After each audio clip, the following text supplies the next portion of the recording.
পটুয়াখালীতে বৃদ্ধা মাকে মুরগির খোপে আশ্রয় দিয়েছেন সন্তানরা।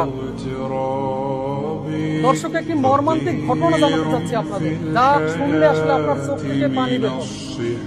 আপনি নয়, শুধু যে কোনো হৃদয়বান মানুষের চোখ থেকেই পানি চলে। বলা হয়ে থাকে মায়ের পায়ের নিচে সন্তানের বেহেশত, কিন্তু সেই মায়ের প্রতি যখন এরকম অবহেলা করা হয়, জন্ম দিয়েছেন যিনি, সেই মাকে যদি এরকম একটি মুরগির খোপের মধ্যে আটকে রাখা হয়, তাহলে যেন আল্লাহর আরশ কেঁপে ওঠে, সন্তানের জান্নাত যেন হারাম হয়ে যায়।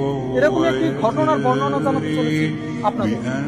যে মা বাড়ি বাড়ি ভিক্ষা করে সন্তানদের লালন পালন করে বড় করেছেন, সেই গর্ভধারিণী মায়েরই আজ আশ্রয় হয়েছে মুরগি রাখার খোপে।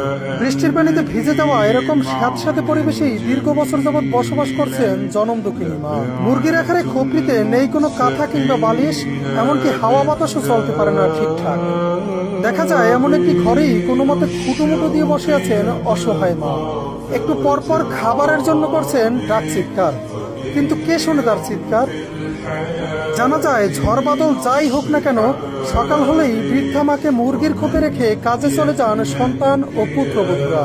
এ সময় তাদের থাকার ঘরকেও রেখে যান তালাবদ্ধ।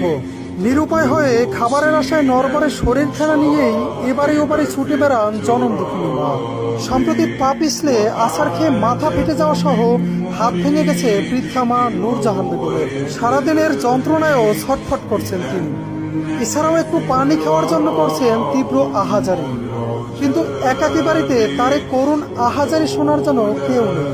কারণ আদরের ছেলেরা যে ঘর তালাবদ্ধ রেখে সকালবেলায় চলে যান এদিক সেদিক, ফেরেন আবার সন্ধ্যায়। সম্প্রতি বন্যা হওয়ার কারণে জোয়ারের পানিতে থই থই করছে নূরজাহান বেগমের খোপটির চারপাশ। এতে যেন তার মধ্যে কাজ করছে এক অজানা আতঙ্ক। দুঃখজনক এমন ঘটনাটি ঘটেছে পটুয়াখালী সদর উপজেলার লাউকাঠি ইউনিয়নের দক্ষিণ লাউকাঠি গ্রামে। অবহেলিত বৃদ্ধা মায়ের দুই সন্তানদের কাছে এ বিষয়ে জানতে চাইলেও তাদের কোথাও খুঁজে পাওয়া যায়নি। 10 মাস 10 দিনের তীব্র কষ্ট, প্রসব বেদনা, নিজে না খেয়েও সন্তানকে খাওয়ানো, ছোট থেকেই আদর যত্নে সন্তানদের শখ আহ্লাদ পূরণ করে বড় করা, এত ত্যাগ স্বীকার করেও মা নামক জান্নাতের টিকিটটি শেষ বয়সে এসেও একটু যত্নের ভাগিদার হতে পারেন না। অবশ্যই সন্তান হিসেবে আজীবন মায়ের প্রতি আদর যত্ন ও ভালোবাসা আমাদের নৈতিক দায়িত্ব ও কর্তব্য। এজন্য প্রয়োজন আমাদের মানবিকতা বোধের, শিক্ষিত হওয়ার আগে প্রয়োজন মানুষ হওয়ার।